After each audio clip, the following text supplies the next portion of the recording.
The Hudson Library and Historical Society presents another insightful event of the 4th Annual Ohio Author Book Fair Week, an authors panel discussion. This year featuring 3 talented children's book authors and illustrators. Nature author and illustrator Sophie Cayless. Dino Sports Book Series illustrator Barry Gott. And author and illustrator Lindsay Ward. Hosted by the Hudson Library and Historical Society's Laura Leonard Ennis. Held on July 19, 2014, in the library's Flood Meeting Room. All right, so we'll have an intimate discussion. Hey, we can ask you a This is question. Tom, your biggest fan. Thank you. Your only fan, apparently, at Hudson. Sorry, but it's okay. We can. Well, maybe some people. We can talk. We'll still be on camera, right? Well, All right. it's not So, working. Huh? okay. Look to the camera. Introduce yourselves. Who's going to go first? Barry, go first. All right. I'm Barry Gott. I'm an illustrator of children's books and greeting cards and things like that. I live in South Euclid. I've been doing this for about, lost count now, 12, 13 years, something like that. Still going. So, thank you. Hi, I'm Lindsay Ward, and I'm a children's book author and illustrator. And I work in cut paper and mixed media, and I live out in Lakewood, Ohio. And I've been doing this about 6 or 7 years now, I think, something like that. Hi, I'm Sophie Cayless, and I live in Brecksville. I write and illustrate books, and I also teach art. My favorite media are probably watercolor and colored pencil, acrylic, and scratchboard.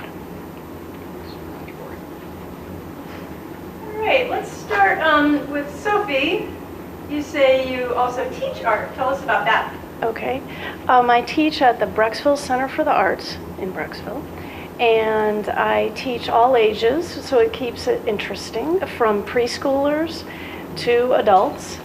And I really enjoy teaching because it gets me away from the solitude of the studio, and also I'm right in contact with my audience, and I just enjoy sharing knowledge and skills and inspiration.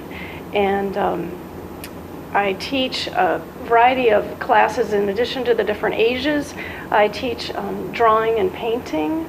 I've also taught some scratchboard and also craft and camp type classes for kids. Okay. And can you talk about your books and tell us about how you do your artwork? Okay. The first book that I wrote and illustrated that was published is Beaver Tales, which I worked on in cooperation with the Cuyahoga Valley National Park. And that was interesting, working with the park rangers and figuring out what we wanted included in the book. So it had to be true to life and sharing some information about the park. And then I wrote the story and had to get scientific details right and did some research for that and all that. And then I did the illustrations actually on site at the Beaver Marsh, which was fun. And I went different times of day to look and see how the light was. Like this one, I believe, was in the evening because beavers are active in the evening. And so I feel that helped give some more life and realism to the illustrations. And then I finished them up in the studio, and I looked at lots and lots of pictures of beavers to get them right. And that was a lot of fun, giving personality to Albert the beaver, who tells the story of the Beaver Marsh. So that was that one. And then a little bit later, I illustrated Sophie's stuff, which is completely different, about a little bunny that has too much stuff. And she finally realizes she should give some of it away and sort of lead a simpler life. So this is obviously aimed at girls, being so pink. And that was fun and whimsical to work on. Sophie, there is no, it wasn't planned that she has my name, it just so happened, so it was coincidental. And that was self-published. And then what I'm working on at the moment, or just finished actually this week, was a revision for a cover, so I think I'm done now, for a picture book about the Cleveland Museum of Art. So that was yet another subject, and very interesting to actually go to the museum and do research there and draw the paintings and draw the frames and draw the floor and to make it all realistic. And I have, this was one of the originals of a 2-page spread, so obviously without the text. It's the story of a butterfly, which you can barely see, that's right there, that comes out of a still life, and she's looking for her grandmother who's in another still life, and she hitches a ride with this taxi that's in an installation, and they tour around the museum looking for her grandmother, and they find her in the end. So that's that. So you work with various age groups or targets for various ages? Yeah, in general, they're all picture books, so they all tend towards the young end. This would probably be a little older, obviously, than like this. Yeah, so, yeah, various age groups. This is the big one. And then I have a couple in my head and on paper that I'm submitting to publishers, but that haven't seen the light of day yet. So. You said you did the illustrations for Beaver Tales on site. Did you also do that at the museum? I did the sketches at the museum, but I did not do the actual paintings at the museum. I'm not sure they would want all the water and paints and everything there, but I did quite a few sketches. Yeah. And is that something you would arrange ahead of time, or did you just kind of go on your own? And can anyone just go in there and start sketching things? Yeah, actually I did check with them, but I could just go as long, I think it has to do with, how much you have and what kind of media, so it's not too messy or anything like that. I lost my train of thought. What I was going to say was I studied at the Institute of Art and at Case Western Reserve, and I had our history classes in the museum and also assignments, art assignments in the museum, and I used to go in there for that, just on my own and, draw for whatever assignment. So, yeah, good question. It's nice to know what your academic background was too. Yeah, I actually started off in biology. I'm really interested in nature illustration, as you can probably tell. And but then I switched to studying illustration with the two schools together. So. Let's move over to Lindsay. I'm going to talk a little bit about your work and kind of where you start and kind of go through the process. Sure. So I work in cut paper usually, so that's usually where I start. So for example, this is When Blue Met Egg, and when you flip through the book, all the shapes that are in the book are different pieces of cutout paper. And in this book in particular, a lot of the paper is as old as the 1930s. Most of what I'm finding is vintage and one of a kind. Sorry. It makes noises throughout the whole thing, so sorry. No. So I use a lot of found paper, Scantron sheets, math equations, old notebook paper, and then maps, which it's, you'd have to see up close to really see them. But I'm using a lot of different found things, most paper that people would just throw away and not use. So as of now, the first few books I had done were all collage and cut paper. And then I have one that'll be coming out in February. That's the first book that won't be cut paper. It'll actually be all pastel. So I kind of, try to let the book speak to what medium I should use, although I think cut paper is definitely my favorite and what I like to come back to. I like hiding details in the work and having people be able to find them. So, yeah. So when you do the cut paper collage, you also have pastel in there? Not usually. Most of the time it's just paint or pencil. Okay. You know, like on the backgrounds here, for example, this is just blue paper that I then paint white acrylic on the back of, or the pencil lines on top of the different cut paper. Whereas Henry Finds His Word, which is the one that comes out in February, that's all pastel and pencil. There's no cut paper at all in the book. So it just depends on the story I'm trying to tell, I think, and what works for the characters in the story in terms of the medium. Mm-hmm. And how did you decide to move away from the cut paper for this book? I actually sat down and tried to do it in cut paper, but because the main character's a baby, and there's kind of a soft squishiness that, you know, babies have, of course, that you can't really translate into something as sharp as cut paper. And he just didn't look right, and pastel seemed to lend itself so naturally to that kind of a character, and that's kind of how I fell into it. And I had done pastel all through college. That was actually my medium of choice when I was getting my BFA in illustration. I always used that or watercolor, so it kind of was a throwback to how I used to work in a lot of ways. So it wasn't a totally foreign medium. It was just something I kind of drew upon again. So. Barry, you want to tell us about what it is you do? Well, I also illustrate books, but unlike the other two, I work digitally. I do all my work on the computer. I started doing that back in the 90s. At the time, I was a writer and illustrator at American Greetings, and I was doing all my drawings in ink and watercolor. And once you make a mistake with that, you've got to start over or find some other way to make it work. And when you're on a quick deadline, that got old pretty quick. Maybe I just needed to practice some more, but instead I got on the computers where I could fix my mistakes. I was working at American Greetings for a few years, and then I started illustrating some books on the side. Then I started doing that full time. The first book that I illustrated was called Patches Lost and Found. I wish I had a copy of it here. That was in 2000. And after it was published, the company promptly went out of business, so I can only blame myself. But that was actually, even though I was working digitally, it was a bit of a similar to your cut paper illustration style. I was just cheating and doing it in Photoshop. But after that, I got a number of other books that I illustrated, and what really got some legs and got going was a series of books written by Lisa Wheeler. This is the first one in the series. This was Dino Hockey. And this came out in 2007, I believe. And this is dinosaurs playing hockey, as the title would suggest.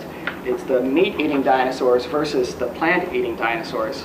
And this was a rhyming book, which I'm always impressed by because I've tried to write those things myself, and it's incredibly difficult. It's harder than it looks. And Lisa Wheeler is a genius because throughout this book, the dinosaurs are playing hockey. One of the team wins the game, and at the very last page, they're playing soccer. So Lerner Books, the publisher of this series, Carol Rhoda, they thought, well, if that does okay, we might make Dino Soccer. And they did. And Lisa Wheeler wrote the dinosaurs playing soccer, once again with the meat eaters versus the plant eaters. And at the very end, they're playing baseball. So the series has gotten a life of its own, and it's been a tremendous lot of fun. I believe I finished last year my 6th, 7th, I've lost count.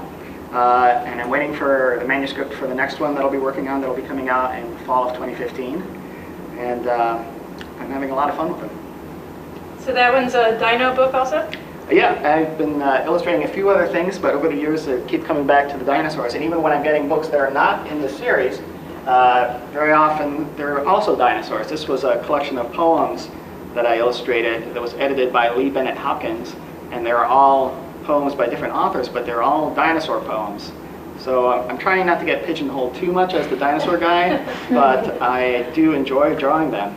And it's kind of funny that, especially with dinosaurs in sports, because when I got the first assignment to draw Dino Hockey, was the first in the series, I immediately said, yes, I'm gonna do it. I jumped right in. And then I thought to myself, I don't know how to draw dinosaurs, and I don't know anything about hockey.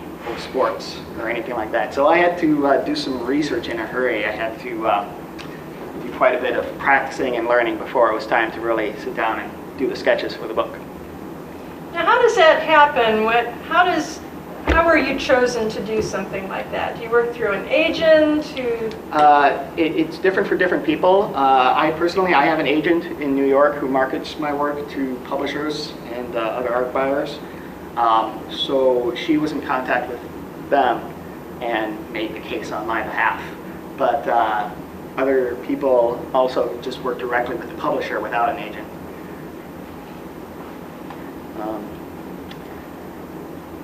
I didn't mention before, everybody else mentioned their education. I went to Bowling Green State University, and I was a fine art major. I was going to be doing large paintings like the one in the back of the room, except maybe a little less historical. But, a little less dark, maybe? maybe a little more smiles on their faces. But by the time I graduated with a painting degree, I realized I did not want to be a painter. So I just quickly graduated and got out of school, and then you try to figure out what you're going to do from there, and just one thing led to another, and that's where I got into American Greetings. I think I probably learned more working a day job at American Greetings than I did in college, which, I had a good college education, but when you got those real work deadlines, that's life's college right there. And so you work digitally exclusively now, or? Yeah, pretty much. I've always wanted to sort of get back into doing some paint and watercolor and things, but just trying to make the time to do that is a challenge. I got it's called a Cintiq tablet. It's sort of like a big computer screen that I can draw on directly. And I work in about 3 different software programs because I make things complicated for myself unnecessarily. I use Adobe Illustrator, Photoshop, and Corel Painter mostly. So then you would draw an outline and use those different softwares to fill it in. I used to do my sketches in pencil on paper and just scan those in for a reference when I was doing the finished art. And these days, I just do all my sketches just directly on the computer because it's so nice to be able to sketch something out and then to use the program to change this part of it or make this part bigger or smaller or squish it or flip it around or just really push and pull things without having to erase it and redraw it again and get another sheet of paper and try drawing it differently. So. Okay. All right, so why don't we go down the line and talk about your inspiration, maybe as a child. What books did you read? Who are your favorite illustrators? Sophie, you want to start? I'm thinking. I have been thinking. Inspiration, well, like I said, I like nature illustration, nature art, anything related to nature, so that's definitely one of my inspirations. And one of the reasons I like to paint on site or draw on site or whatever is because I think I get I can see more of the color and the nuances that I might not be able to see in a photograph. So that's, so nature is definitely one thing. As a child, I did like the work of Garth Williams, the one who illustrated Little House on the Prairie books, and also he illustrated the Francis books, The Little Badger, just because of the softness and, I think maybe he was maybe in the back of my mind with Albert, trying to get a really soft, whimsical little animal, but that's still kind of realistic, not cartoony necessarily, but the soft, furry look. So he's one. My mom is French, and I grew up bilingual, so some of my favorite books are French. And there's one called The Good Friends, in French, and it's these same thing, little animals that are sort of whimsical, kind of realistic, but sort of cute, but not too cute. And it's a very sweet story, so that is one of my absolute favorites. There's another one, which is also French, about a hedgehog. Peek is his name, and it's a different illustrator, Marcel Marier, who I think passed away not too long ago, and similar kind of thing. Nature, a little hedgehog in nature, and he hurts his nose or something. So those are some I can remember off the top of my head. It's really hard to think. There are so many good illustrators and great art in children's books, and some I've discovered more recently, and I sort of have my own little collection to inspire me. So yeah, definitely the children's books and other good art is an inspiration to me as well as nature.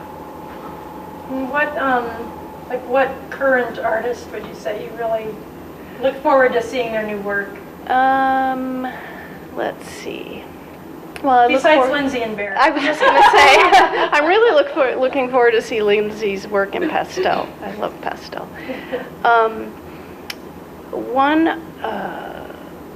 His name went out of my mind.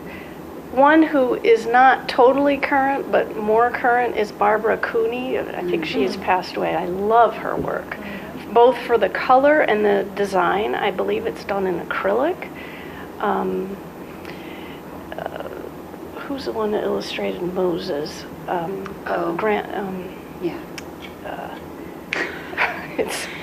I'm drawing the painter. a blank. You're talking the about painter. He works in oil paint. Yes. Yeah. He's very. He illustrated Moses when Harriet Tubman led her people to freedom, which is a big picture book. And he has, it's very neatly designed with the text incorporated into the paintings, and there's this luminous quality that's really amazing. And it'll come to me maybe. He did We Are the Ship too, right? Oh, I don't remember that The one. baseball one. Yeah. She's looking it up. Yeah.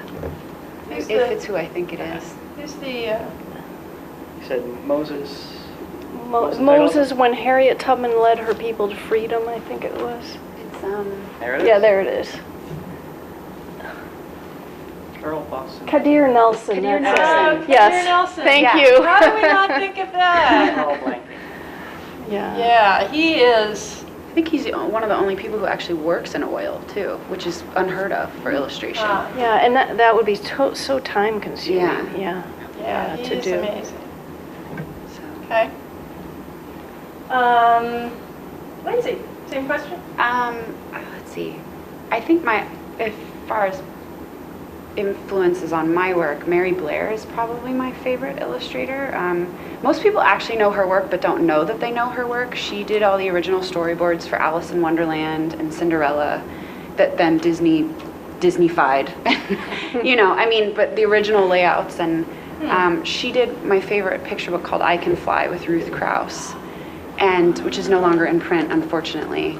But she has this wonderful sense of color and shape, and I think that's always really spoke to me. This is her work, just great illustrator, and was really sassy in her day, from what I understand too. She was, so I was always really interested in her work. A lot of the classic picture books. Gosh, of course I'm blanking at the moment. I can see the influence on you. Yeah, I just love her sense of color. I'm actually influenced by a lot of fine artists too, and other illustrators that aren't necessarily doing children's books. Like Charlie Harper is one of my favorite, which I'm sure you're familiar, because he does a lot of science illustration. And he was more of a graphic design advertising person, but his work is amazing with shape and color. And then I love, fine artists like Joseph Albers and Rothko, and people who are kind of doing really interesting things with color. And then as far as illustrators who I kind of always look for when they're I buy their book if I see it, that it's come out. I have a weird obsession with a lot of English illustrators. I just tend to gravitate towards their work, like John Birmingham and Helen Oxenbury, Lauren Child, Emily Gravett, Oliver Jeffers, who's technically Irish, but he does live here in the States, I think, now. So just those are the people I think that if they have a book that comes out, I will buy it immediately, because they're just doing some really beautiful work. So, yeah. Yeah, I like John Birmingham a lot. He's fascinating. He's actually married to Helen Oxenbury, so they have this crazy collaborative creativeness that probably goes on in that household all the time. And I just love his work, and he had a really interesting life too. I mean, and how his work was influenced, and he did a lot of propaganda stuff, I think, at one point too, and 'cause he was a soldier, and he's from England originally, but so he had quite an interesting life, and he's always kind of in that Maurice Sendak vein of like not afraid to portray like children behaving badly or you know, how things really are. And there's not a lot of writers or illustrators who are willing to step out of the side of the box and do that. A lot of reason because publishers don't let them, but I think he is who he is and can do what he wants, and for that you get to see some really interesting things from him too. So, yeah. I actually, on a side note about Mr. Gumpy, I read this story in a story time, but I kept saying Mr. Grumpy. And finally one of the kids, these are 4 and 5-year-olds, one of the kids raises his hand and says, "Miss Laura, are you grumpy today? Because you keep saying that, and it's not his name." I think you read it, most people read it as grumpy when they see funny. it. Yeah. Okay, I'm just going to pull up a Helen Oxenberry so we can see that, because she's pretty amazing. She draws kind of moments with kids in a way that no one else can, I think. She had this Say Goodnight is one of a quartet of books, I believe, and the way she draws babies is just so, it's amazing. It's truly amazing. And she catches these slight moments that happen, I think, with kids when they're either experiencing something or seeing something for the first time, and that's really hard to do, and she just does it so well. So. Barry.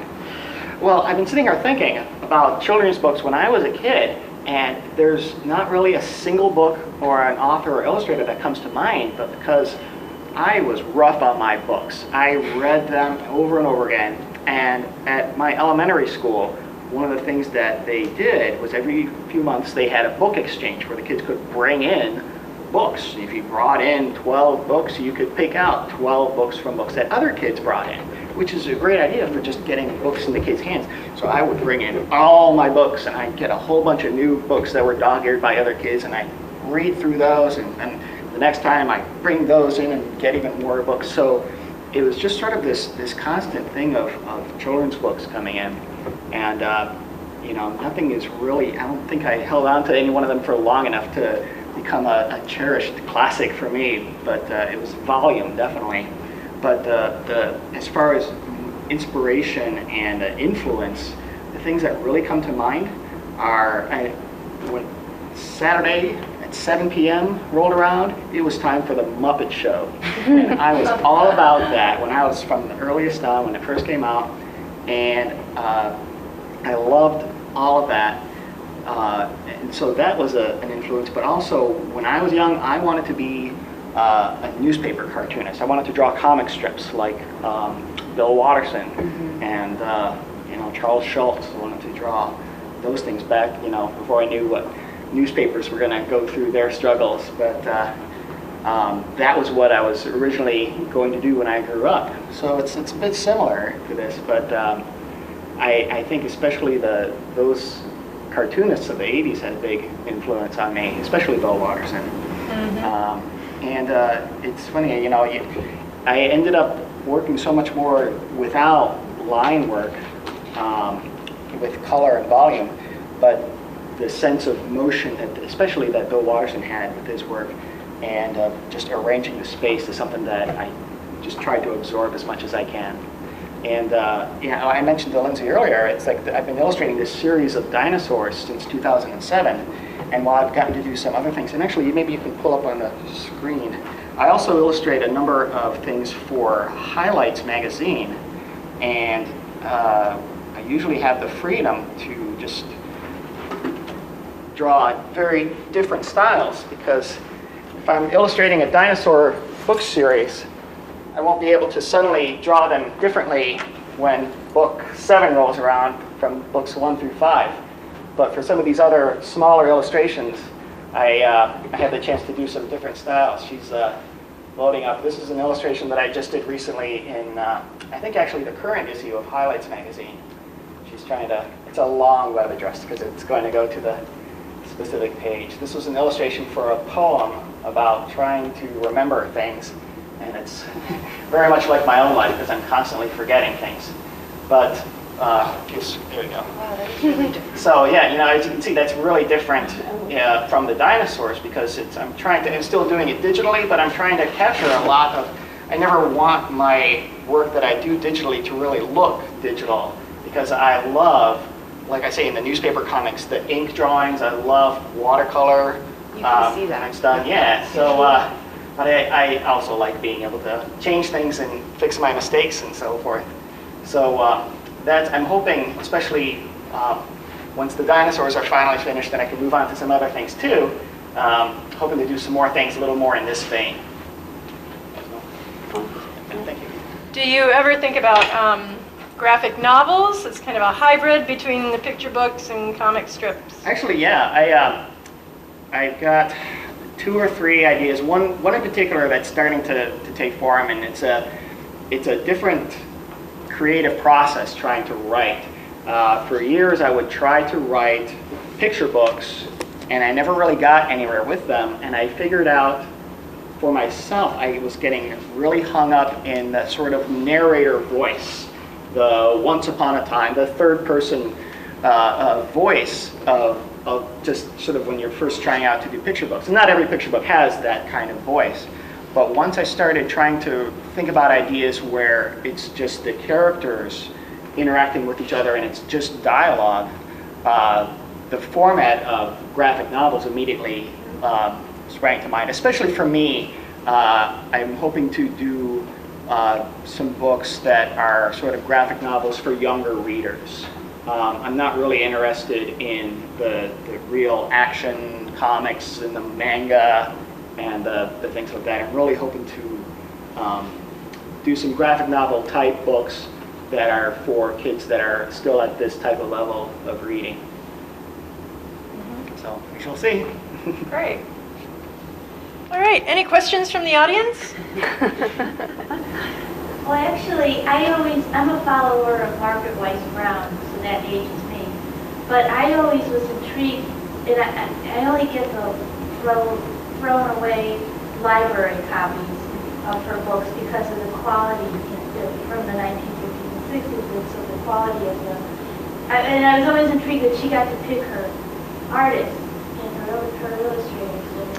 And wondering if you'd comment on some of the people she chose. Weigard. She had a stable of illustrators. I know she was married to Clement Hurd. What? So I'm pretty sure, yeah. I didn't think she ever got married. I thought they were married, or they were partners or couple.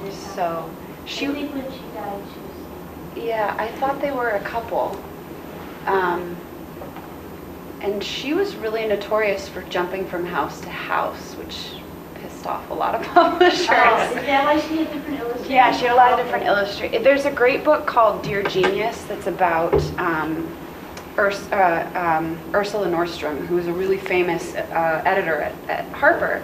And she did like Where the Wild Things Are and Charlotte's Web and all these great books. And there are these letters, and she was very feisty, and she would write about, she loved Margaret, but she was always frustrated because she would take her manuscripts to all these different editors, and she would just be like, well, come here, I want to publish your books, like, don't take them to other people, and very competitive. But I mean, nowadays, they pick the illustrator.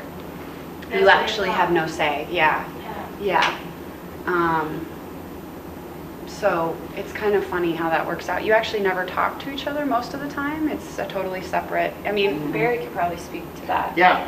I've never met Lisa Wheeler in person, But the nice thing is that these days, there's so much that you can so many opportunities to connect with our peers online, and just in the social media and things. And there are a number of illustrators and authors and editors and things that I feel like I know and that I get the chance to interact with, but I've never met them in person. So that's just a really unique opportunity for living in this day and age.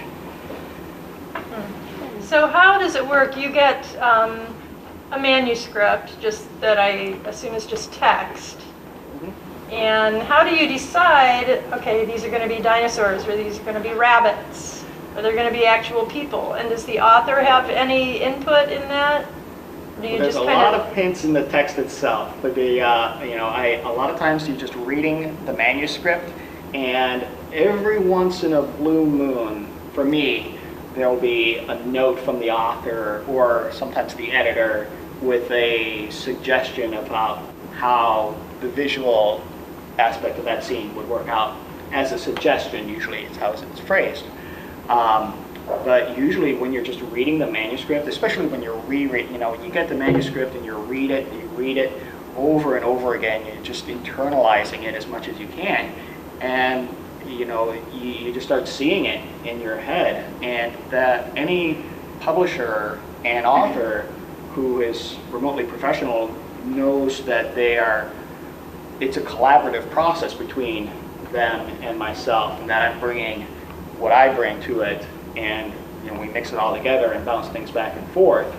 But especially for picture books and things, there's not a lot of micromanaging going on. That's been in my experience.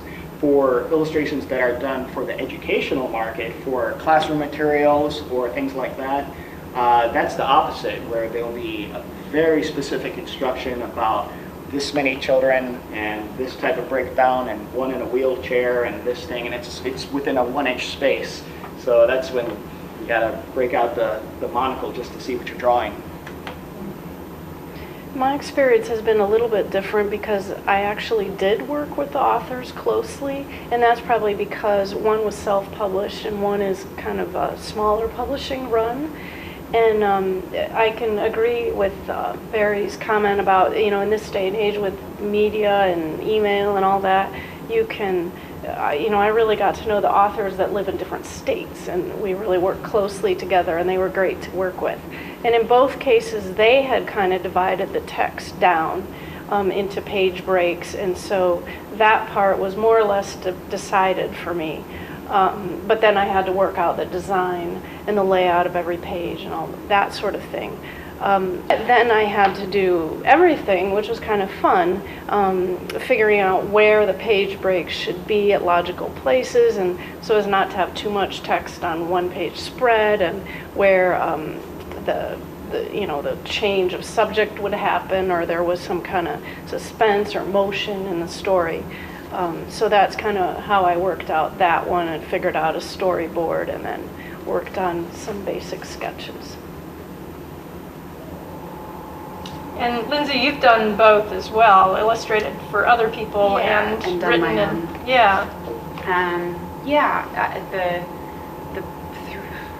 I've done a chapter book cover, which was obviously, it was a novel written by somebody else, and I was illustrating the cover. And that was probably the most specific in terms of this is what we want it to look like, down to they wanted a 1952 Studebaker Starlight car on the front cover. I mean, it was really specific. And I vaguely knew what that looked like, but I had to do a lot of research. So sometimes it depends on the job, I think, and that's where they had a lot of input. But that wasn't my story. It was very much the writer's story. When I worked as an illustrator for another author, we never met. There weren't really art notes. I felt like a lot of the influence that I was getting in terms of how they wanted things to look was from the art director or the editor, not the author themselves. For all I know, they were having a discussion about that. I'm not really sure. I mean, I have friends who write picture books only, and I know, Dandy, do you know the story about the gorillas with her picture book? Do you remember her telling about that? I don't. A friend of ours who's an author around here, she had written a manuscript about a baby, but never said what the baby was, and the illustrator turned it into a baby monkey. So that was never in her story, but that's what the direction they decided to take it in. And so it can go so, and she had no say in that.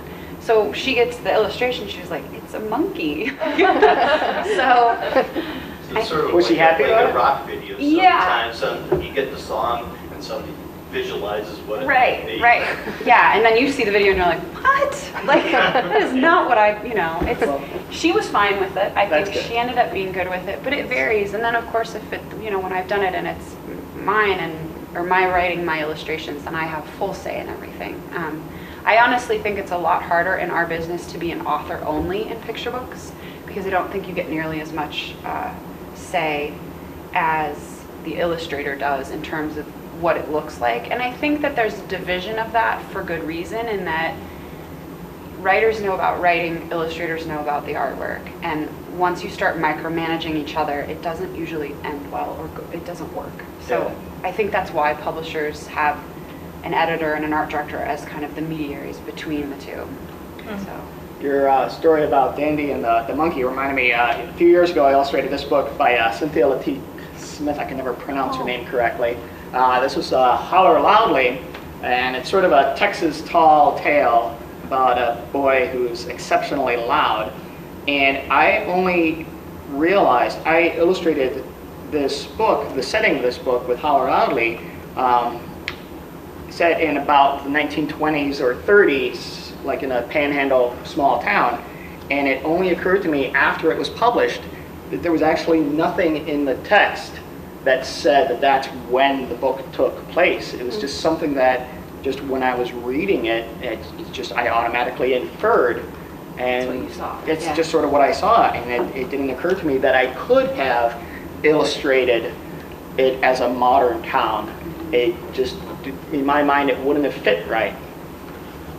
And this was a lot of fun to draw too. It was nice to draw something that wasn't dinosaurs. Show me your favorite illustration. My favorite illustration in this book, the climax of the book, when Holler finally begins learning his lesson that he can be quiet occasionally, he then discovers a tornado about to smash into his town and gets to use his unique talent to yell the tornado away. And this is quite a lot of fun to read out loud when you're visiting schools, because you get all the kids hollering, "Listen up, you big bag of wind, this here's my town and you'd best skedaddle." And you multiply that by 60 small voices echoing through an elementary school, and you've got a memorable afternoon there.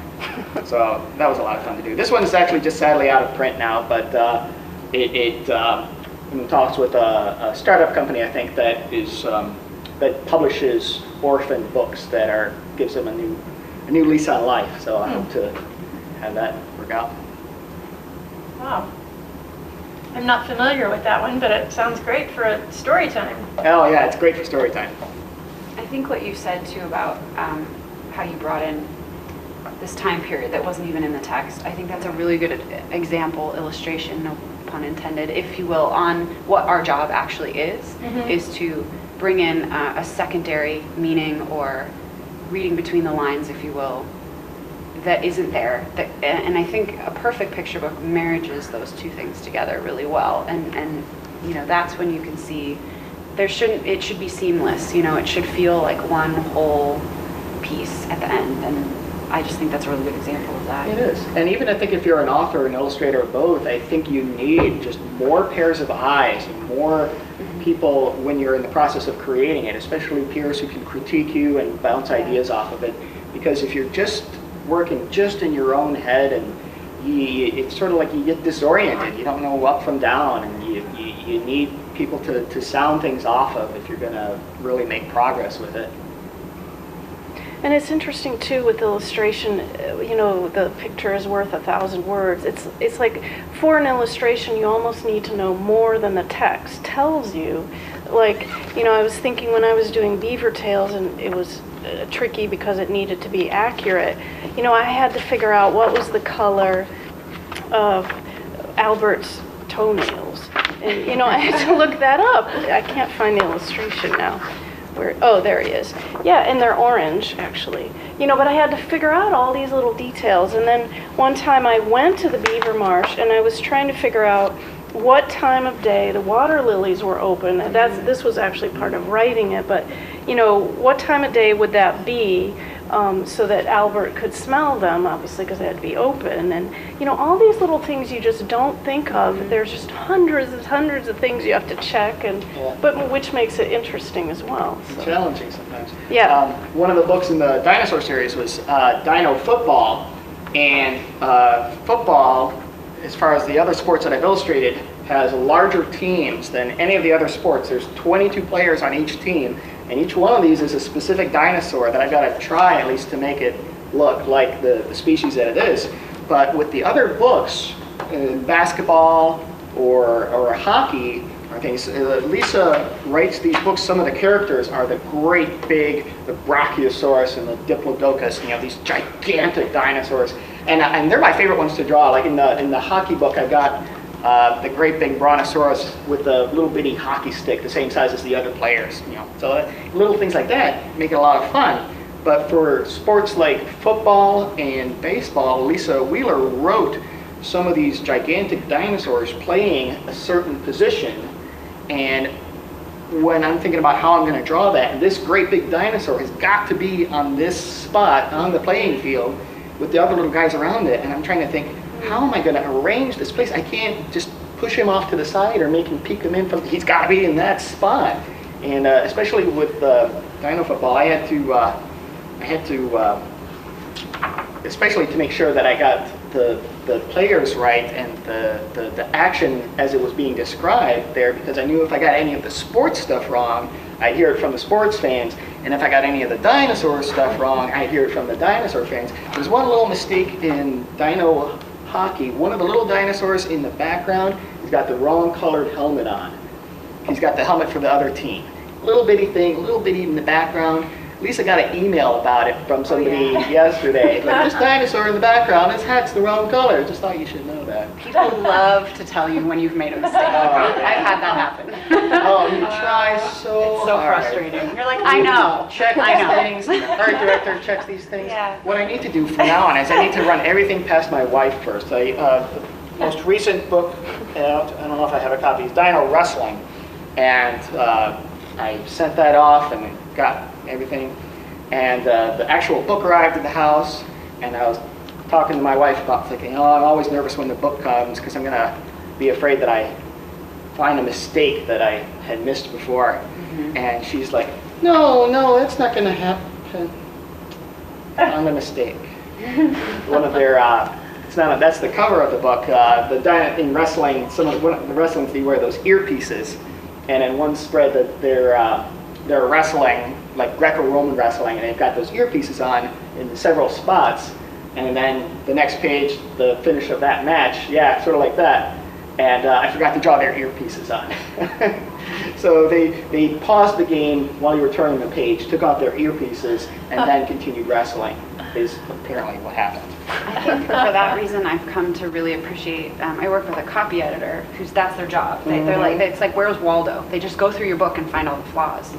And in Blue, there's a viewfinder, and I wrote, 25 cents on it. And she was like, I got this email. It was like, due to inflation, we really think that it would be 50 cents or 75 because it's New York after all. And like, it was very specific. I'm like, you're serious? We're really going to change the... And then P.S., the Statue of Liberty has the torch in the wrong hand. I was like, that's embarrassing. But it's good that there's somebody who does that. There are illustrators who do stuff like that, torch in the wrong hand, specifically. To see if people, it's their signature. Yeah. No, I just was stupid. Yeah. That's right. That's my signature. I totally meant to do that. Exactly. Yeah. You have to have that one mistake, or else, because perfection is impossible. I got to narrow it down to It's true. one now. It's true. Well, I felt a little better because actually on the first edition of Blue, on these end papers, which you can't really tell because the cover, and this was not my fault, which made me feel a lot better because my publisher's actually in New York. They wrote the Empire State Building underneath the Chrysler Building. Oh. And I was like, those do not look anything alike, but they, the average person can't tell you the difference, I've found, except for the few emails I've gotten about it. But, the New Yorkers messed it up, not even the one who lives in Ohio. So, that made me feel a little better. But I think you try to, especially, whether it's a realistic natural setting with a beaver and you're trying to make sure that you do everything right, or a real city like New York, or different sports, like you're always trying to be really conscious of depicting it in the best way you can and correctly. And we're human, we're going to make mistakes from time to time, but there is a lot of research that's involved in that too. And, and that's one of the points that I emphasize when I'm talking to kids in school, because, if they're thinking about doing this themselves, it would be easy for them to think, just going to work on art. It's like, no, you got to learn how to read really well. You got to learn how to, science and all of these other things, these classes you're not interested in, you're going to use them, whether you're doing this or you're doing something else at one point or another. So it's the full package of getting a well-rounded education. And communication is very, very important. Just being able, especially trying to communicate in words, a visual image, and going back and forth between the author and the publisher and an editor, and dealing with different points of view, and explaining something. This needs to be moved down, and we want it more red, and I don't see it brown, but they see it brown, and so I'm going to make it blue, and so. And there are so many times you'll get the email from the art director that says, can you change this? And it's your favorite spread. You were so proud of it. I don't even want to be right, I'll change it, and you change it, you do it, and you look at it, darn it, he was right. That's the worst, too. Yeah. Right? And they're always right. Yeah. It's infuriating, yeah. I actually had a professor in college who, he would draw a flaw in the artwork so that that's what they wanted to change, and they wouldn't notice anything else. I've done that. And it worked every time. Because I guess he had this one really horrific experience where he'd painted a crowd of people and they're like, can you turn all the faces 3/4 of a turn? And he was like, no. Do you know what that would take to do that? And so yeah, from then on he would hide things. So people do that. For self-preservation reasons. But yeah, so. Influence stuff. This is a simply a complicated question about influences and communicating with your specific younger audience. There are usually, not always, a lot of animals, because children are influenced by animals, by children's books, by television, media, other aspects. Do you talk among others, with others, your critics, those you talked with, you talked about that, about specific types of animals or babies to communicate with your audience a little stronger? I know the most reason you see it is actually because animals are gender neutral. That's why it Gender started. So it was a way to market books to both genders. Race as well. Race as well, yeah. So you weren't pigeonholing, a specific. So that's where it started. But now, I think it's like dinosaurs are huge. Who doesn't? Every kid goes through that dinosaur phase, Yeah. So I think it just it varies depending on the story. But that's why it started initially. Just because it's just charming, I think for even back to Beatrix Potter with her bunnies and stuff, Yeah, always bunnies. Always a bunnies.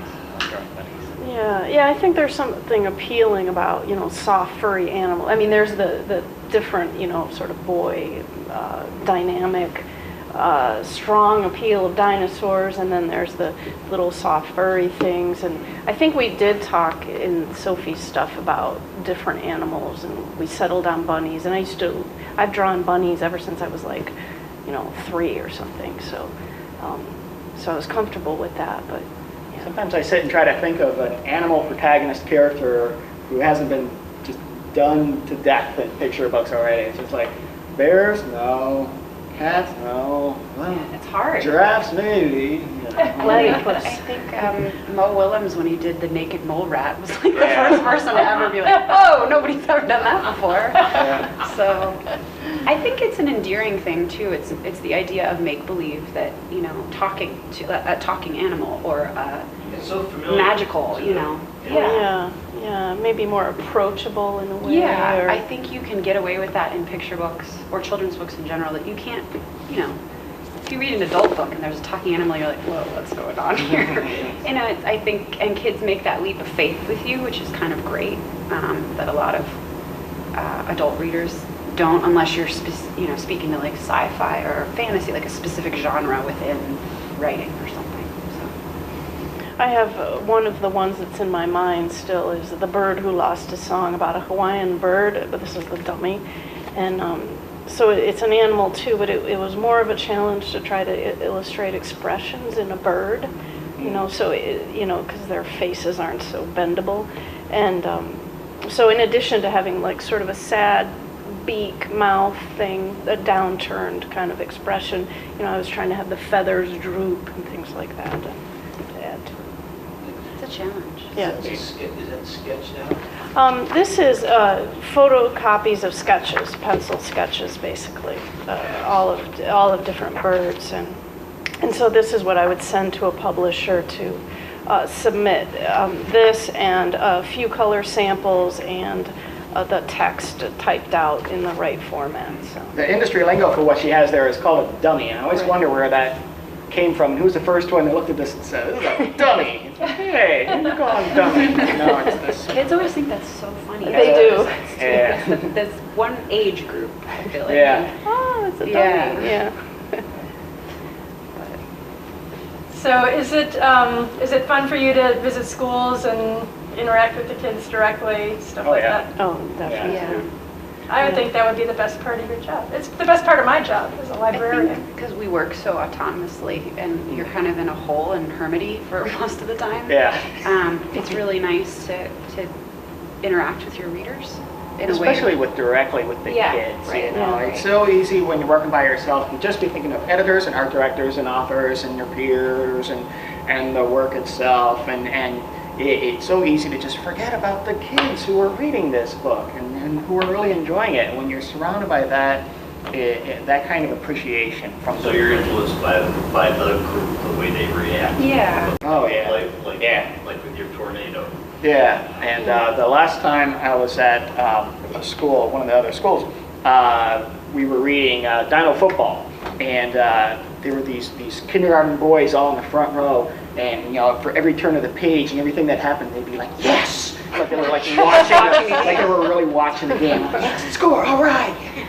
And it's just like, yeah, I love it, I think it's interesting too because our field is really rare in that who we're creating books for don't actually have purchasing power. Yeah. So you're not able to directly market to the person who's enjoying your book, right? Whereas we're actually marketing to the adult who's then reading it to the kid, and so that changes things in terms of how you're marketing and what you're writing about, and it's nice to just cut to the chase and be able to talk directly to your readers as opposed to all the adult middle people that are involved in the process. And that's what I think is so strange about children's books in general with that. Especially these days, historically the number one way that a children's book, a picture book, is discovered by a reader was in the bookstores, where it's sitting face out on a rack, and a parent or especially a child would see it and glom onto it. Well, the bookstores are closing faster than any other kind of store. So what's, with Amazon or people just buying ebooks on readers and things, there's a much narrower channel where picture books are discovered by readers for the first time, as opposed to parent who already knows this illustrator or something that's being marketed by the publisher or something that they're seeing ads for in their magazines or things like that. The opportunity for a new picture book by a new author and a new illustrator to find the children and parents who will love that book is a big hurdle these days. You have the library. And the libraries. Libraries are also an endangered species in some places. Thankfully not Amazon around. doesn't put out a recommended list or... I don't know, an email blast isn't the same thing as walking into a library or a bookstore and seeing all the books. It's pretty amazing the influence they have now too. I mean, Barnes & Noble can walk into a sales meeting in a major publishing house and say no to a cover. Mm-hmm. And that changes the cover. I mean, that's amazing, that kind of power. Amazon can choose not to carry Hachette books, and you have amazing authors like Peter Brown whose books are no longer able to be. It's crazy the kind of power that some of these places have, and that we as writers and illustrators have absolutely no say in. And even big publishing houses are having problems, and you're hearing about these multi-million-dollar suits that are going on between these places, and it's crazy. So I don't know, everyone's in the shuffle, I feel like, and who knows what's going to happen, but This is Yeah, Peter this is Brown's Peter newest. He's amazing. He's really one of my favorite current. All of these Yeah, generations of young illustrators is really a challenge. You know, these guys are doing some amazing stuff. I love the different styles I'm seeing here. I wanted to say something about school visits, and you mentioned young illustrators. One of the things I did in some of my school visits, which I love because the enthusiasm of the kids really feeds me. You know, hopefully I'm giving something to them, but they're definitely giving something back to me. And as part of some of the visits, I've been supposed to teach them to write a little bit and maybe even do some illustrations. So they're young illustrators.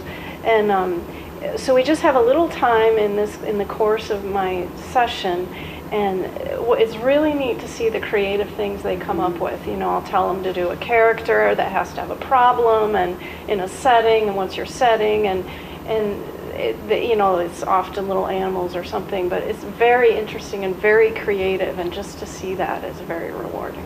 Yeah. So they'll be the next generation. Mm-hmm. All right. Are there any other questions? No, this is cool. This has been very cool. I want to thank you all so much. You're amazing. We really appreciate your sharing your work and your thoughts about illustrating in children's books. And keep up the good work.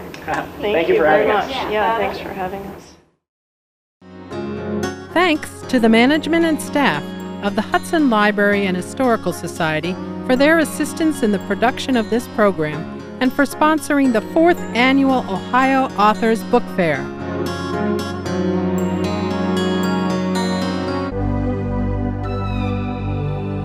Production facilities for this program were provided by Hudson Cable Television, your window to the community. If you have comments or questions on this or any HCTV program, please leave us an email message at hctv@hudson.oh.us or call us at 330-653-2500. We'd love to hear from you.